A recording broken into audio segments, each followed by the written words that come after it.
નારાયણ હરિ નારાયણ હરિ. ઓમ નારાયણ પ્રભુ. ઓમ સનાતન ધર્મની જય. ઓમ ભારત માતા કી જય. આત્મા શ્વેતાંબર ઉપનિષદ 5મા અધ્યાયમાં 9મા શ્લોકમાં કીધું છે કે આત્માને કોઈ નરી આંખથી જોઈ શકતું નથી.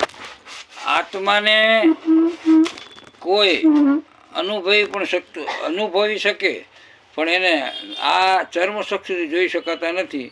એટલે આત્માનું કદ શ્વેતાંબર ઉપનિષદમાં 5મા અધ્યાયમાં 9મા શ્લોકમાં કીધું છે કે આત્માને કદમાં વાળના અગ્રભાગના 10,000માં ભાગ જેટલો વણવામાં આવ્યો છે.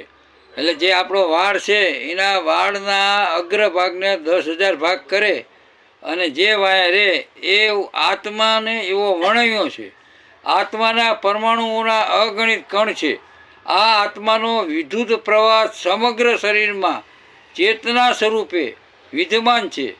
ચેતના એ જ આત્માના અસ્તિત્વનું પ્રમાણ છે. આપણા શરીરમાં જે ચેતના છે એ જ આત્માનું પ્રમાણ છે. અને જે શક્તિ છે એ આત્માની સત્તા છે. આત્મા શરીરમાં હોવાથી પ્રાણની ગતિ ચાલે છે. આપણા શરીરમાં આત્મા છે એટલે આ શ્વાસોશ્વાસની ક્રિયા ચાલે છે. એટલે આ વસ્તુ શાસ્ત્રમાં કીધું કે શ્વાસમાં હરિનો વાસ છે.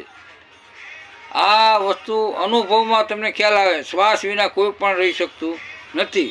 એટલે શ્વાસમાં પણ હરિનો વાસ. એટલે અણુ આત્મા આખા શરીરમાં 5 પ્રકારના વાયુ છે અને એ વાયુ તર્યા કરે છે. પ્રાણ, અપાન, વ્યાન, સમાન અને ઉદાન. આ પંચવાયુ આત્મા હૃદયની અંદર સ્થિત થયેલ છે. એટલે એ આત્મા દ્વારા જ આ 5 વાયુ આખા શરીરમાં એનું કાર્ય કરી રહ્યો છે. એટલે એ વસ્તુ તમારે જોવું હોય તો તમારા નસકોરા બંધ કરો તો તમને કેવો અમૂંઝણ થાય છે અને તમને શ્વાસ લેવાની ઈચ્છા થાય છે. એટલે આ વસ્તુ છે દરેક દેહધારી જીવના સમગ્ર દેહમાં આત્મા પોતાનો પ્રભાવ ફેલાવે છે. એટલે આખા શરીરમાં તમને આત્માનું અસ્તિત્વ છે. જો તો કોઈ તમને ટાંકણી મારે તો તમને તરત જ્ઞાન થઈ જાય કે આ જગ્યાએ મને ટાંકણી મારી. અથવા તમે કોઈ અજાણતા કોઈ અગ્નિ ઉપર હાથ પડી જાય તો તરત તમને એ જ્ઞાન આપે. એટલે પરમાત્મા વસ્તુ છે ને એ બહુ 3 વસ્તુ છે પરમાત્મામાં. પરમાત્મા આપણે એક જ્ઞાન શક્તિ આપે છે, બીજી ક્રિયા શક્તિ આપે છે અને ઈચ્છા શક્તિ. આ પરમાત્માની દેણ છે. પરમાત્મા આપણને આ 3 શક્તિ દ્વારા આપણું શરીરનું સંચાલન કરે છે. અને આપણે અંદર મનમાં અહંકાર રાખીને હું કરું નહીં. પરમાત્માની ઈચ્છા શક્તિથી આ કાર્ય થાય. પરમાત્માની જ્ઞાન શક્તિથી તારું જીવન ચાલે છે અને પરમાત્માની ક્રિયા શક્તિથી તું કર્મ કરે છે. એટલે જગતમાં અહંકાર તમે ભૂલી અને પરમાત્માનું ભજન કરવાનું ચાલુ કરો. એટલે જ્યારે આ 5 પ્રકારના ભૌતિક વાયુઓની મલિનતાથી શુદ્ધ થાય ત્યારે તેનો આધ્યાત્મિક પ્રભાવ પ્રગટે છે. એટલે આપણા શરીરમાં જે 5 વાયુ છે એ ભૌતિક વાયુ તરફ વળેલા છે. એ જો એ આધ્યાત્મિક તરફ વળેલા હોય તો આધ્યાત્મિકનો પ્રભાવ, આત્માનો પ્રભાવ તમને જાગૃતિ આવી જાય અને તમારા શરીરનું પરિવર્તન થઈ જાય. તમારામાં સત્ય આચરણ, સત્ય વચન અને તમારા જીવનમાં તમને આનંદની અનુભૂતિ થાય. એટલે આત્માનો અજર અમર છે. આત્મા અજર અમર. આત્મા કદાપી મળતો નથી, દેહ મરે છે. બરાબર. એટલે 84 લોકોનીમાં એક જ જન્મ એવો છે જે મનુષ્ય જન્મ છે અને એમાં જ પરમાત્માની તમે ભક્તિ કરી શકો. એટલે એમાંથી જ તમે જ્ઞાન થાય તો બંધનમાંથી મુક્તિ મેળવી શકો છો. એટલે પોતાના આત્માનો ઉદ્ધાર કરવો એ દરેક મનુષ્યની ફરજ છે. જ્યાં સુધી ઇન્દ્રિયો સંયમિત નથી થતી ત્યાં સુધી જ્ઞાન ભક્તિ પદ સુધી ઉન્નત થવાનો અવસર પ્રાપ્ત થતો નથી. એટલે પરમાત્મામાં શ્રદ્ધા વિશ્વાસ થતા નથી ત્યાં સુધી સત્સંગ ભક્તિ અને જ્ઞાન થતું નથી.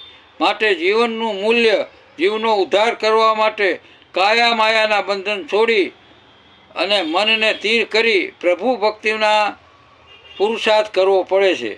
જો જીવનું કલ્યાણ કરવું હોય તો ભૌતિક જગતના બંધનમાંથી મુક્તિ મેળવવા માટે સંયમ, સદાચાર, સંતોષ અને પરોપકાર, સેવા, કરુણા જીવનમાં હોવી જોઈએ. એટલે એ આપોઆપ તમને પરમાત્મા ભક્તિનું દાન તમને કરશે. એટલે બાહ્ય દેખાવાળી ભક્તિ છે તો તમને સત્ય જ્ઞાન મળતું નથી. એટલે સત્ય જ્ઞાન બાહ્ય દેખાવની આપણે એક જણા કોઈ હોય અને તમે ટીલા ટપકા આ તે માળા આ તે બધું એ એક બાહ્ય દેખાવાળું થયું, બરાબર. પણ આચરણમાં વર્તનમાં ના હોય તો તમને જ્ઞાનની પ્રાપ્તિ થતી નથી અને આત્માની ઓળખ કે પરખ પણ થતી નથી અને પરમ આનંદની અનુભૂતિ થતી નથી. એટલે આમાં મનુષ્યએ પોતાને આત્માને જાણવા માટે આ વસ્તુ શ્વેતાશ્વર ઉપનિષદમાં કીધું છે કે નરી આંખે આત્મા દેખાતો નથી પણ ભક્તિ જ્ઞાન દ્વારા એની અનુભૂતિ થાય છે.